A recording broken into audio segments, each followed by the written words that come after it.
지금 예수님께서 천국은 밭에 감추인 보화가 같다 이렇게 말씀하셨고, 또 천국은 좋은 진주를 구하는 장사와 같다 이렇게 이제 말씀을 해 주신 것이 오늘 이 본문의 내용이고, 본문에 나타나 있는 두 가지 비유입니다.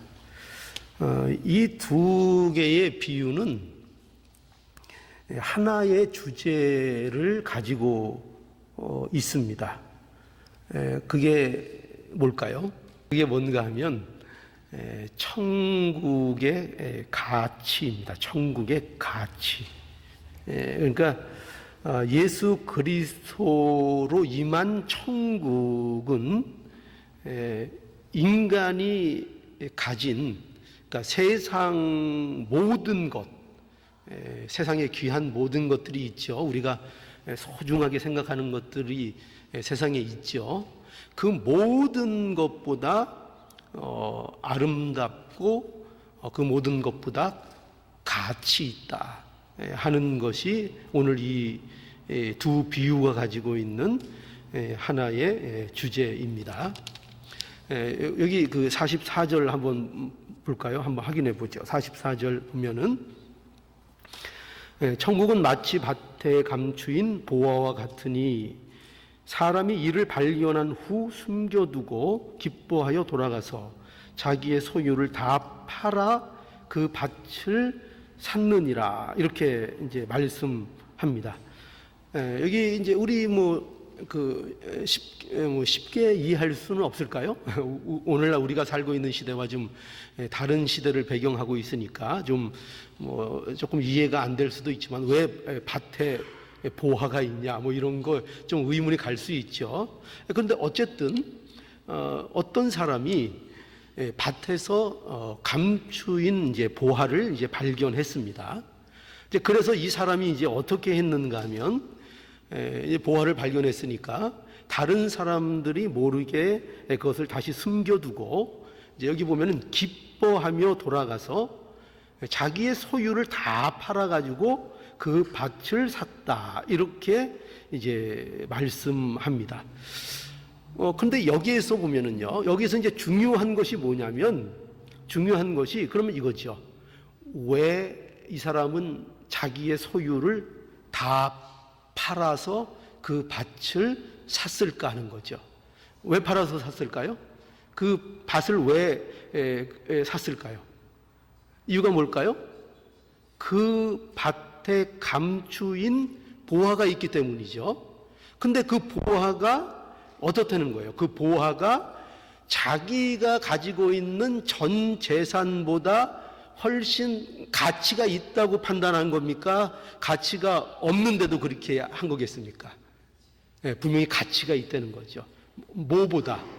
자기가 가지고 있는, 자기가 동원할 수 있는 모든 소유보다 지금 이 밭에 있는 보화가 훨씬 이건 비교할 수 없을 정도로 더 가치 있는 것이라. 그렇기 때문에 이제 전 재산을 팔아서 그 밭을 사게 되는 겁니다. 그렇죠? 예를 들어서 이런 거죠. 이 사람이 발견한 보화를 보니까, 이제 예를 제가 드는 겁니다. 실제 그렇다는 게 아니라, 보니까 대충 봐도 이 보화가 한 얼마 정도 하면 여러분들이 좀 상상하기 힘든 금액일까요? 한 언뜻 봐도 한 100억 정도 되는 보물이 발견된 거예요. 자, 그런데 이렇게 딱 보니까 이 보물을 담고 있는 이 밭이 잘 또 한번 따져 보니까 한 1억 정도 갈 것 같아요. 그런데 이 사람이 자기 수중에 있는 돈이 한 5천만 원 있어요. 그럼 여러분 같으면 어떻게 하시겠습니까? 어디 가서 그냥 달러 이자라도 내야 되겠죠. 내서 그것을 1억을 채워서, 아니 1억보다 더 큰 웃돈을 얹어줘서라도 그 밭을 사야 됩니까? 안 사야 됩니까? 사야 되는 거죠. 왜죠?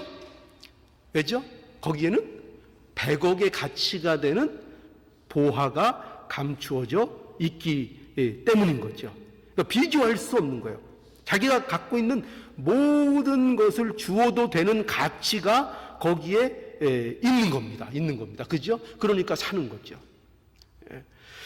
여기 오늘 이 45절에도 비유를 보면은 그렇습니다. 45절에도 이제 여기 이제 비유가 또 하나 이어서 등장하는데 45절 보면 또 천국은 마치 좋은 진주를 구하는 장사 같아서 극히 값진 진주 하나를 만남에 가서 자기 소유를 다 팔아 그 진주를 또 샀느니라. 또 이렇게 이제 말씀하죠. 이 진주 비유도 마찬가지 비유입니다. 하나의 주제를 강조하고 있는 거예요. 어떻게 말하고 있는가 하면은 여기도 마찬가지죠. 좋은 진주를 찾는 상인이 한 명 있었다는 겁니다. 그런데 이 상인이 좋은 진주를 구별할 수 있는 자예요, 없는 자예요? 구별할 수 있는 전문가죠. 장사를 하는 사람입니다. 그런 어떻게 보면은 귀중품을 다루는 전문가 상인인데 이 상인이 좋은 진주를 찾던 중에 그야말로 극히 값진 진주 하나를 이제 만났습니다. 그래서 이 상인이 이제 어떻게 했습니까? 마찬가지죠. 마찬가지로 뭘 다 팔았어요? 또 자기 소유를 다 팔아가지고 그 진주를 샀습니다. 자, 그럼 또 제가 질문 드리죠. 왜 그렇게 샀죠? 이유가 뭐예요? 그 진주가 자기가 가진 모든 소유보다 자기가 동원할 수 있는 모든 것보다 그 진주가 극히 값진 것이었기 때문입니다. 여기 이제 극히 값진 진주라고 되어 있는데요. 이것은 진주도 여러 가지 종류가 있는 거예요. 진주도 뭐 별로 그렇게 고가의 진주가 아닌 질이 나쁜 진주도 있지만 굉장히 귀한 진주도 있다는 거예요. 그 진주는 이거는 그 가격이 부르는 게 값일 정도로 굉장한 진주가 있는데 그 누구만 알아봐요? 전문가 정도는 돼야 알아볼 수 있는 건데 그 값진 진주를 이 상인이 이제 찾았다는 것입니다. 그래서 이 상인은 두말할 것 없이 자기에게 있는 모든 것을 팔아서 이 진주를 사게 되었다 하는 거죠. 이게 무엇을 얘기하는가? 아까 제가 서두에도 말씀드린 것처럼 천국의 가치를 얘기하는 겁니다. 천국의 가치. 과연 예수님께서 전하시는 그 천국이 어떠한 천국이냐? 예수님께서 전하시는 그 천국의 가치가 어느 정도의 가치이며 그 아름다움이 도대체 어느 정도의 아름다움인가 할 때 그것은 이 세상의 모든 것보다도 귀하다 이겁니다. 이 세상에서 귀하다고 내놓을 수 있는 모든 것들, 내가 삶 속에서 내가 만들어낼 수 있고 내가 동원할 수 있는 그 세상의 모든 것보다도 귀하고 값지고 아름다운 것이 예수 그리스도께서 전하시는 천국이다. 이렇게 이제 말씀하고 있는 겁니다. 이 비유를 통해서요. 이걸 알리는 거죠. 오늘날 우리가 왜 신앙생활을 감동 있게 하지 못하는가? 왜 은혜를 누리지 못하고 하나님 앞에 왜 감사하는 마음을 우리가 잃어버리고 살 때가 많은가 할 때 바로 여기에 문제가 있다는 거예요. 뭘 모른다는 거죠? 천국의 가치를 너무나도 쉽게 망각하고 내가 가지고 있는 천국의 아름다움에 대해서 너무나도 쉽게 잊고 산다는 거예요. 그게 얼마나 아름답고 가치 있는 것인지. 그래서 여러분, 하나님께서 우리에게 발견하게 하시고 만나게 하시는 보화와 진주가 있는 겁니다. 그 보화와 진주가 뭘까요? 그게 뭘까요? 하나님께서 우리의 인생 속에서 우리로 하여금 만나게끔 하나님께서 은혜를 베풀어 주시는, 발견하고 진주를 만난 것처럼 만나게 하시는 그 진주가 있다는 거예요. 그게 뭐예요? 그게 뭐예요? 뭐죠? 예수 그리스도입니다. 예수 그리스도. 우리의 인생 중에서 하나님께서 우리로 발견하게 하시는 보화가 뭐냐? 그 보화가 뭐라고요? 예수 그리스도고, 우리로 하여금 만나게 하시는 그 극히 값진 진주가 뭐냐? 그것이 바로 예수 그리스도라는 것입니다. 우리의 방황하는 인생 속에서 진주 장사가 좋은 진주, 그것이 어디 있는가, 극히 값진 진주를 찾기 위해서 온 사방을 돌아다니고 헤매고 다녔던 그런 것과 같은 인생 속에서 하나님께서 만나게 하시는 것, 그 극히 값진 진주, 그게 뭐라고요? 예수님이라는 거예요. 그게 그 보화가 바로 예수님이라는 것입니다. 이 세상에 그 어떤 것을 갖다 놓아도 비교할 수 없이 귀한 것, 비교할 수 없이 아름다운 것, 그게 뭐라고요? 예수 그리스도 우리 구주시라 말씀하는 겁니다. 사도들이, 여러분 보세요. 사도들이 복음을 증거할 때 이렇게 증거했습니다. 예수님을 증거할 때 어떻게 증거했는가 하면은, 우리가 그 잘 아는 그 사도행전 3장 6절에 보면은 이런 말씀이 있어요. 베드로가 가로되 은과 금은 내게 없거니와 내게 있는 것으로 내게 주노니 곧 나사렛 예수 그리스도의 이름으로 걸으라. 여러분 이 말씀 아시죠? 그 성전 미문에 나면서부터 안전뱅이가 앉아 있었습니다. 그러니까 이 나면서부터 앉아 있던 이 안전뱅이는 그 성전 미문에 앉아서 뭐 했어요? 구걸했어요. 구걸하면서 뭘 얻으려고 구걸을 했겠죠? 세상에 먹는 거, 그죠? 어떻게 하면은 내가 한 끼라도 얻어먹을 수 있을까? 그런 육신의 것들을 바라보고 구하는 그런 자리에 이 나면서 안전뱅이 된 자가 있었습니다. 그의 관심은 뭐였을까요? 그의 관심은 그냥 몇 푼 한번 얻을 수 있을까, 구걸을 얻을 수 있을까 하는 것이 그의 관심이었어요. 그런데 베드로가 그 앞에 뭐라고 말했는가 하면은, 그 안전뱅이를 보고 나에게는 뭐는 없다고요? 은과 금은 없다. 그러나 나사렛 예수의 이름으로 걸어라. 내가 너희에게 주는 것은 곧 나사렛 예수의 이름으로 걸어라. 뭘 준다고요? 예수 그리스도를 너에게 준다는 겁니다. 예수 그리스도를 소개한다는 것입니다. 그러니까 이것은요, 이런 게 아니에요. 베드로가 그 나면서 안전뱅이 된 자에게 내가 은과 금을 너에게 줄 수 있으면 좋겠지만 나도 은과 금 같은 거 없는 사람이다. 그러니까 이거라도 가질래? 그러면서 예수님을 소개한 게 아니에요. 그게 아니라 내가 여기 은과 금은 내게 없지만 곧 나사렛 예수 이름으로 걸으라 하는 이 말씀은, 내가 그 세상의 은과 금과는 비교할 수 없는 것을 너에게 주겠다는 것입니다. 너는 지금 고작 바라보고 있는 게 은과 금이겠지만, 그러나 나는 너에게 예수 그리스도, 세상의 그 어떤 보화보다도 귀한 예수 그리스도를 너에게 주겠다, 이렇게 말하고 있는 것입니다. 그러니까 이게 사도들의 이게 전도였던 거죠. 여러분, 또한 우리 아는 대로 사도 바울은 얻었죠. 사도 바울은 우리 유명한 사도 바울의 고백 알지요. 빌립보서 3장 8절에 보면, 또한 모든 것을 해로 여김은 내 주 그리스도 예수를 아는 지식이 가장 고상함을 인함이라.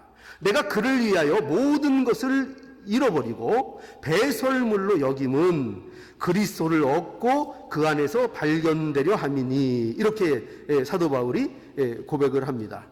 그러니까 이 바울은 자기가 좋아하고 의지하던 그 모든 것을 잃어버린다고 해도 그것이 그렇게 슬픈 일이 아니라는 거예요. 그게 그렇게 염려스러운 일이 아니라는 것입니다. 왜 그럴까요? 그것은 세상들의 것들이 그것이 소용없거나 그것이 무슨 절대적으로 가치가 없다, 그런 의미가 아닙니다. 세상 것은 우리가 하나도 필요 없고, 세상 것은 우리가 전혀 뭐 신경 쓸 거 없고, 우리가 아무것도 가질 것 없다, 그 있는 거 다 버려라, 이런 얘기가 아닙니다. 그런 얘기가 아니라 세상의 것도 가치가 있지만, 세상의 것도 그것이 중요한 거지만, 그것들과는 비교할 수 없는 것이 있다는 거죠. 그게 뭐라고요? 그것이 예수 그리스도라는 것입니다.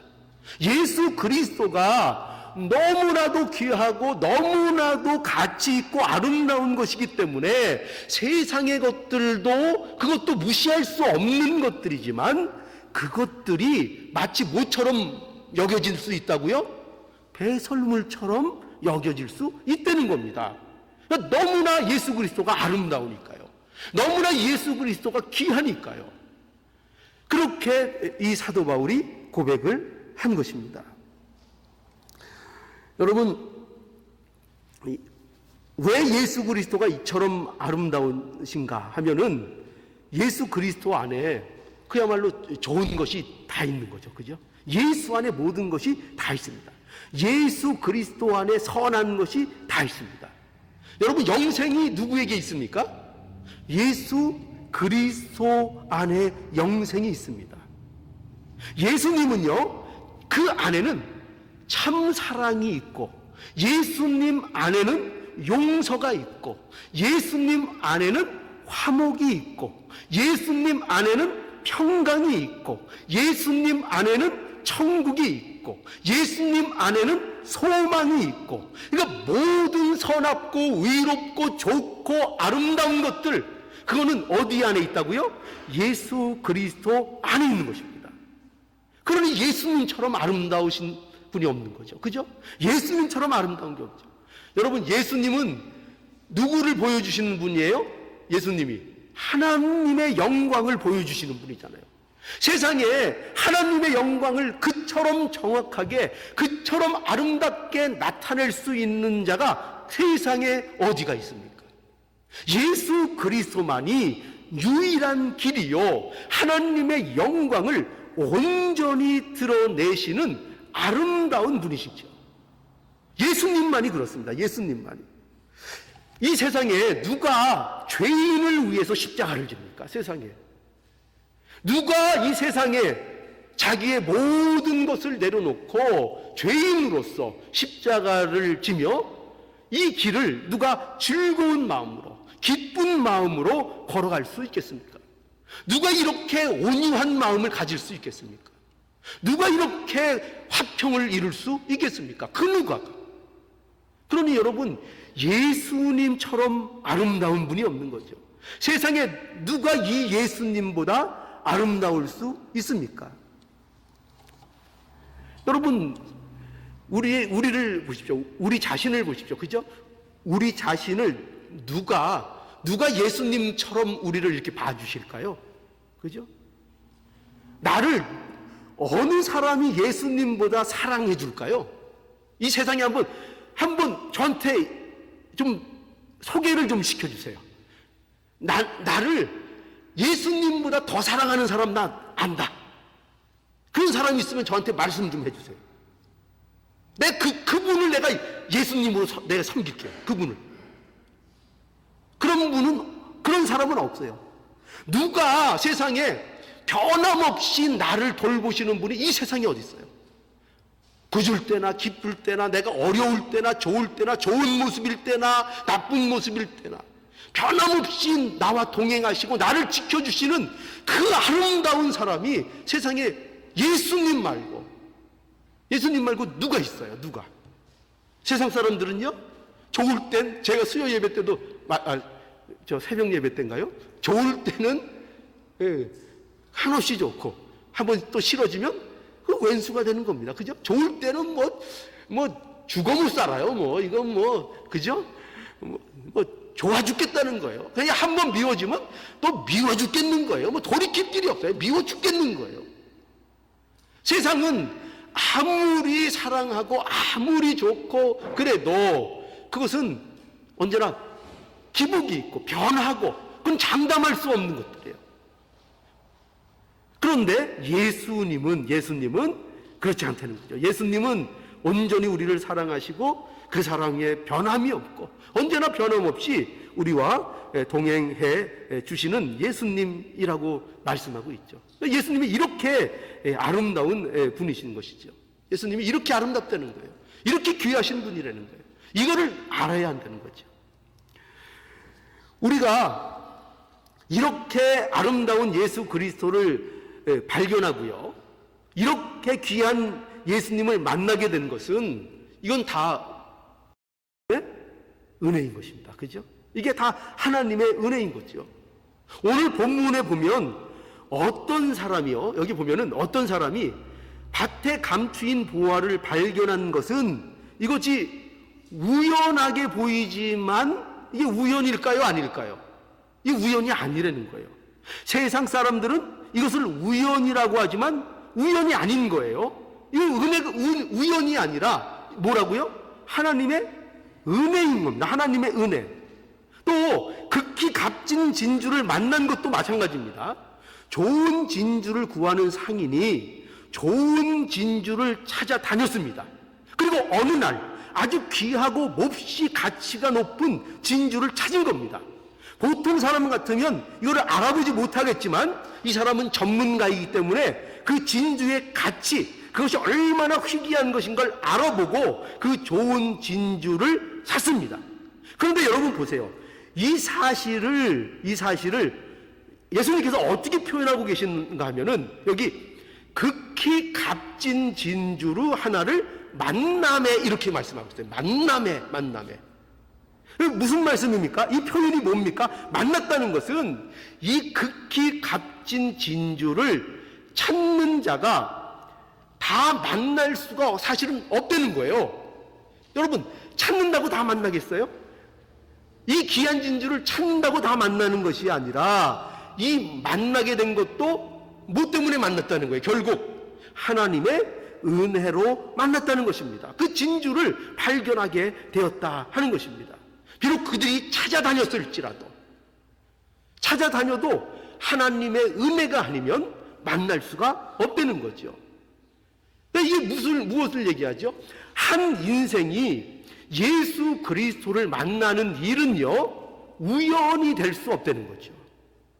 한 인생 속에서 예수 그리스도를 누가 만난다는 것은 우연이 될 수 있는 일이 아닙니다. 우연히 예수님을 알게 되는 것처럼 보이지만 그러나 결코 우연이 아니라는 거죠. 그런 얘기가 있더라고요. 그런 간증을 제가 들은 적이 있어요. 어떤 분이 주일날 그저 이렇게 길거리를 우연히 걸어가다가 어느 교회에서 흘러나오는 찬송가를 우연히 듣게 되었다는 거예요. 그래서 그 찬송가 소리가 너무나 좋아서 그냥 뭔가 홀린 듯이 따라가다 보니까 예배를 참석하게 되었다는 거예요. 그래서 그 예배 속에서 예수 그리스도를 만났다 하는 겁니다. 그런 이제 간증을 들은 적이 있습니다. 그러니까 이런 것들은 이게 우연일까요? 우연히 일어나는 일일까요? 아니죠. 결코 우연처럼 보이지만 그게 다 뭐예요? 하나님의 은혜가 있었기 때문에 그렇게 되었다는 것입니다. 그러니까 우리 인생 속에 우리가 무엇보다도 귀한 예수 그리스도를 만나는 이 일은 하나님의 은혜로 우리에게 주어진 것입니다. 은혜의 선물인 것입니다. 우리가 어떻게 그럴 수 있는가? 이사야서 53장 3절에 보면 오실 메시아에 대해서 이렇게 예언했었죠. 그는 멸시를 받아서 사람에게 실어 버린 바 되었으며 강구를 많이 겪었으며 질고를 아는 자라 마치 사람들에게 얼굴을 가리우고 보지 않음을 받은 자 같아서 멸시를 당하였고 우리도 그를 귀히 여기지 아니하였도다. 이렇게 예언되어 있습니다. 이게 메시아에 대한 예언이에요. 예수님이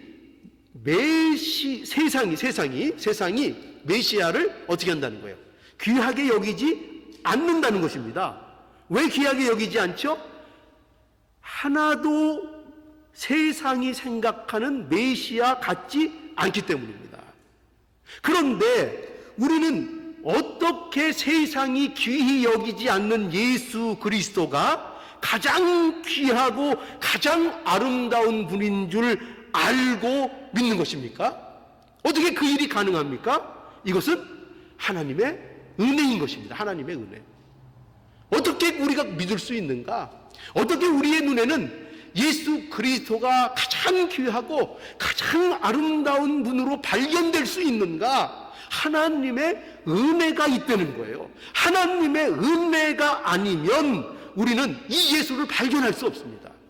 이 귀하신 예수를 발견할 수도 없고 이 귀하신 예수를 만날 수도 없습니다. 그런데 우리가 예수 그리스도의 아름다움을 찬양하고 날마다 그 아름다움에 반하잖아요. 우리가 그 아름다움에 우리가 늘 반하니까 지금 오늘 이 자리에도 이렇게 나오는 거 아닙니까? 이 햇볕 좋은 이 주일날 놀러 안 가고 어딜 나왔어요? 예배당에 나와서 하나님 앞에 예배드리고 있는 겁니다. 뭐 때문에 그렇죠? 하나님의 은혜로 발견한 예수 그리스도가 너무나 아름다운 거예요. 너무나 귀하고 너무나 이 세상 그 무엇으로도 그 가치를 환산할 수가 없는 거예요. 그러니 예수 그리스도 앞에 나오는 일 가운데 우리를 현혹할 수 있는 게 사실 무엇이 있겠습니까? 1000만 불을 준다 해도 사실은 거기에 현혹되면 안 되는 거예요. 왜 그렇죠? 분명히 성경이 얘기하고 있죠. 어떻게 예언하고 어떻게 지금 말씀하고 있습니까? 어떻게 가르쳐주고 계십니까?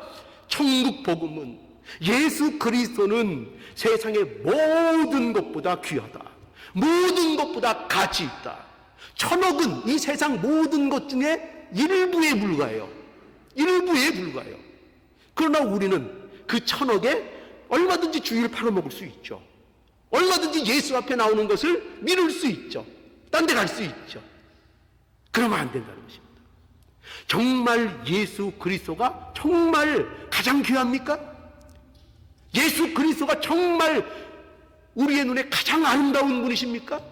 그의 아름다움에 여러분들의 마음이 뺏기셨습니까?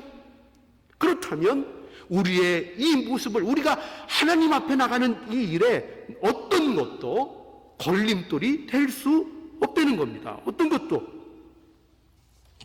그래서 오늘 이 말씀대로 우리에게 예수 그리스도가 세상의 모든 것보다 귀하고 아름답다는 것을 분명히 오늘 말씀이 증거하고 있는 것을 우리는 기억해야 할 것입니다.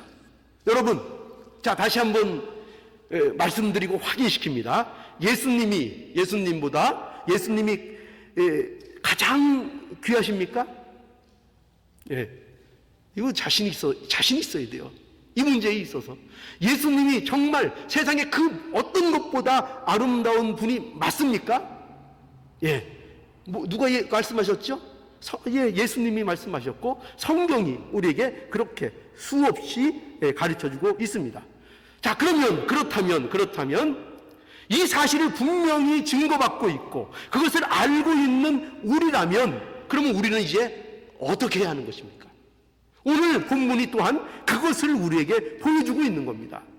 정말 예수님이 가장 아름답고 가장 가치 있고 그 세상에 어떤 것보다 그런 분이라면 그런 분을 알고 있고 그런 분을 발견한 우리는 과연 어떠해야 되느냐? 과연 어떠해야 되느냐? 자, 오늘 본문에 보면 이렇게 말씀하고 있죠. 두 개 비유 다 공통적으로 이렇게 얘기하고 있습니다. 어떻게 말씀하고 있는가 하면은 자기 소유를 다 팔아 그 밭을 샀느니라.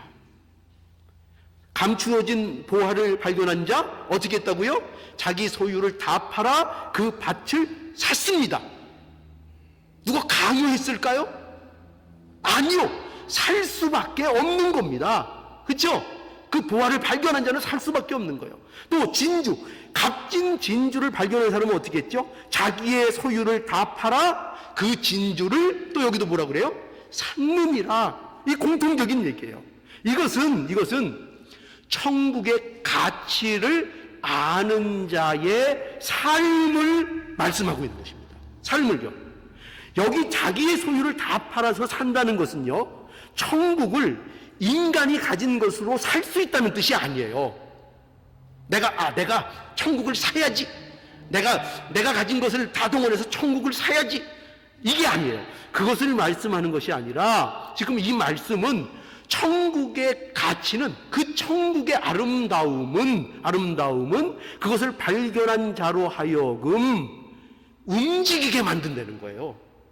그게 모든 인생을 복음에 걸게 만든다는 거예요. 천국의 가치를 알게 되는 인생은 이와 같은 인생을 살게 된다는 거예요. 그 인생을 살게 된다는 것입니다. 예수님을 발견하고 예수님을 만난 사람은, 그 아름다움을 본 자는 예수님이 전부가 되는 삶을 산다는 거예요. 자기가 소유를 모두 판다는 게 그 뜻이에요. 내가 있는 모든 소유를 판다. 그게 무슨 뜻이냐? 그 너무나 아름다운 것을 발견한 자답게 산다는 거예요. 그렇게 살 수밖에 없다는 거예요. 마태복음 6장 33절에서 말씀하듯이 너희는 먼저 그의 나라와 그의 의를 구하라. 그리하면 이 모든 것을 너희에게 더하리라. 누구에게 요구되는 말씀이에요? 성도들에게, 그리스도를 발견한 자들에게, 예수 그리스도의 아름다움을 아는 자들에게, 세상에 그 어떤 것을 갖다 놓아도 예수님이 더 아름답다는 것을 아는 자들에게 뭐라고 말씀하신다고요? 너희는 그러니 그 나라와 의를 구하라. 그것이 너희의 인생의 전부다. 그리하면 모든 것은 하나님이 책임지신다.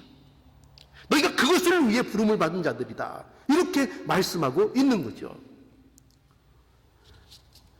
우리가 너무나도 잘 알고 있듯이요, 여러분, 이 사랑이라는 것은요 이론이 아닙니다.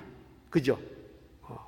우리가 잘 마음에 받아들일 수 있는 것 중에 뭐 그래도 좀 와닿는 게 사랑이라는 얘기 아닙니까?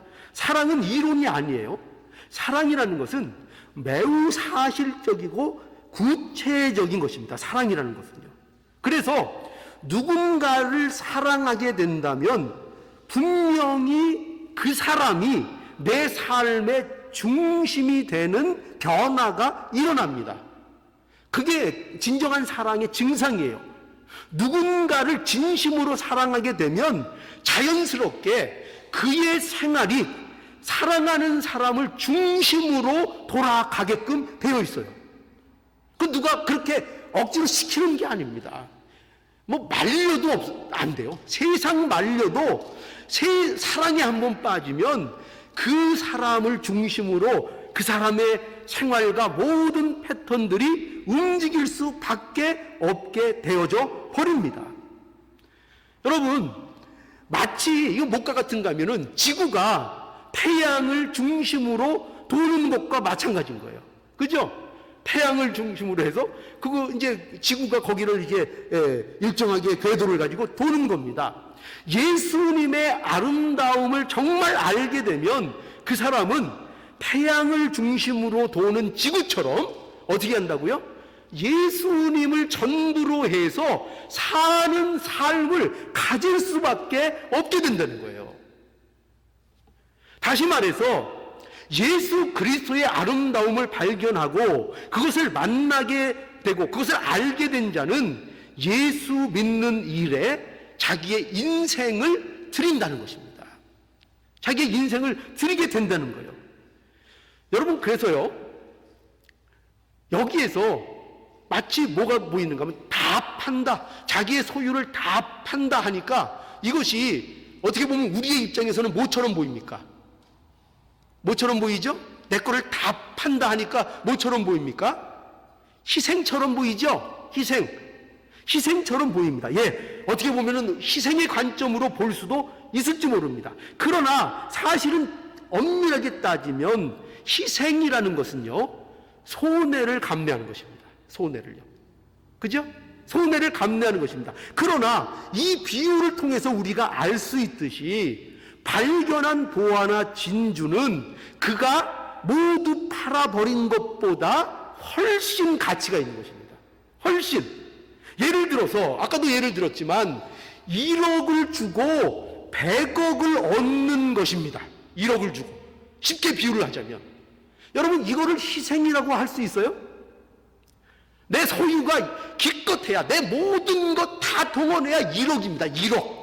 근데 그거를 동원해서 100억을 얻었습니다. 그럼 그 1억이 희생입니까? 아니죠. 1억을 그렇게 한 것은 그게 복인 겁니다. 복. 그게 바로 복이라는 겁니다. 그게 복. 그러니까 내게 있는 것, 그것을, 모든 것을 희생한 것이 아니라 그 자체가 복이라는 사실을 우리는 분명히 알아야 됩니다. 그러니까 예수 그리스도를 믿는 것 자체가 뭐죠? 자체가 복이라는 거예요. 여기에서 예수 그리스도를 믿는 것 자체가 이미 가장 큰 복이다 하는 겁니다. 우리가 왜 기쁨을 잃어버리는가? 신앙하면서도 기쁨을 잃어버리고 기뻐하지 못하는가? 왜 우리가 신앙생활을 하면서도 감사하지 못하는가 하면 이 사실을 자꾸 잊어버리기 때문인 겁니다. 예수님을 알고 예수님을 믿는다는 것이 세상 어떤 것을 얻어내는 뭐라고 생각하는 거예요? 수단 정도로만 생각하는 거예요. 수단 정도로만. 그러니까 우리는 이렇게 생각하기 좋죠. 예수를 믿으니까 복을 주시옵소서. 이게 어떻게 보면 맞는 말처럼 들리는데 굉장히 곤란한 얘기입니다. 사실은. 물론 예수 믿으면 또 좋은 일들이 있을 수 있겠고, 그죠? 하나님이 주시는 것들이 있을 수 있습니다. 그러나 어떤 위험성이 있는가? 예수 믿는 것과 복을 분리하면 안 됩니다. 그리고 예수 믿는 것이 복을 얻는 수단으로서 동원돼도 안 됩니다. 왜 그럴까요? 예수 믿는 것이 이미 그 자체가 뭐라고요? 그것이 가장 귀한 복이고 가장 가치 있는 복이고 가장 아름다운 복을 이미 받은 것입니다.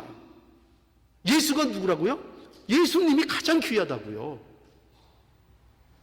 예수님이 가장 아름다우시다고요. 그러니 그것이 복입니다. 그런데 우리는 자꾸 어떻게 해요? 제가 예수를 믿었으니 그러니 또 다른 복을 주시옵소서. 우리 이렇게 자꾸 요구하기가 쉽잖아요. 물론 그럴 수 있습니다. 그러나 그 사상 속에는 뭐가 자칫하면 오해될 수 있다고요? 예수 믿는 것이 진짜 복이라는 것을 잃어버릴 수 있고 예수 믿는 것이 복을 받는 조건이 아니고 그 자체가 복이라는 것을 우리가 망각할 수 있다는 것입니다. 가장 큰 복, 가장 큰 아름다움, 그게 뭐라고요? 예수 그리스도 믿는 겁니다. 예수를 아는 것, 예수를 믿는 것입니다. 예수를 모르면 어떤 것으로도 만족을 할 수 없는 것입니다. 그죠? 어떤 것으로도 만족 못 합니다. 그래서 예수 믿는 것을 어떤 다른 복을 받는 수단으로 이해하는 것만큼 기독교를 오해하게 하는 것은 없습니다. 우리가 흔히 말하는 내가 예수 믿었으니 복을 주세요. 이게 맞는 말 같지만 아까도 말씀드렸죠. 참 이것은 어떻게 보면 좀 앞뒤가 안 맞는 말일 수 있습니다. 예수를 믿는 것이 복이고 예수 그리스도가 보화이고 예수 그리스도가 극히 값비싼 진주입니다. 진주입니다. 그러니까 이것보다 더 아름답고 이것보다 더 귀한 복은 없습니다. 이것을 우리는 명심해야 합니다. 여러분, 예수 그리스도보다 귀한 것은 없습니다. 예수보다 귀한 것은 없습니다. 예수보다 아름다운 것은 이 세상에 없습니다. 이 보화를, 이 보물을 은혜로 받은 자들이 바로 성도들입니다. 우리의 생활은 이 아름다운 예수 그리스도를 힘써 내 모든 것을 팔아 사는 이 삶이 되어야 한다는 것입니다. 왜냐하면 말씀드렸죠. 예수가 가장 귀하니까요. 그러니 그 예수 그리스도로 사는 삶이 당연히 될 수밖에 없다는 것입니다. 여러분, 우리 자신은 어떤지 한번 확인해 보시기 바랍니다. 여러분은 예수님을 지금 만났습니까? 만나고 예수님을 발견한 자의 모습입니까? 어떻습니까? 겉으로 말하면 좀 그러니까 속으로만 대답하기로 합시다. 나는 과연 지금 여기서 증거하고 있는 가장 이 세상에 그 어떤 것보다도 가치 있고 그 어떤 것보다도 아름다우시고 그 어떤 것보다도 귀한 그 예수님을 발견하고 내가 만났습니까? 만났습니까? 그러면 예수로 살아야 합니다. 예수로 살아야 합니다. 그것을 위해서 내 삶의 모든 것을 팔아내는 일을 해야 합니다. 그것이 희생이라고요? 희생으로 보일 수 있지만 즐거움이라고요. 즐거움. 여기 밭의 보화를 발견하고 전 재산을 팔러 갔던 사람이 어떻게 갔다 그랬죠? 어떻게 갔다 그랬어요? 숨겨놓고. 거기 뭐라고 돼 있어요? 숨겨놓고 기뻐하며. 그죠? 기뻐하며 갔다는 거예요. 기뻐하며. 그러니 이 말씀을 우리가 기억하셔서 자, 내가 어떤 자인가, 그래서 내가 어떻게 살아야 되는가를 이 말씀 속에서 분명히 해답을 얻을 수 있기를 바랍니다. 하나님 예수 그리스도는 가장 존귀하고 가장 가치 있고 가장 아름다운 분이시며 그 분을 은혜로 알게 되고 발견하고 만난 자가 바로 다른 사람이 아닌 나라는 사실을 명심하시고 그것을 살아나는 이 모든 것을 능입할 수 있는 이 복된 삶으로 살아갈 수 있기를 간절히 바랍니다.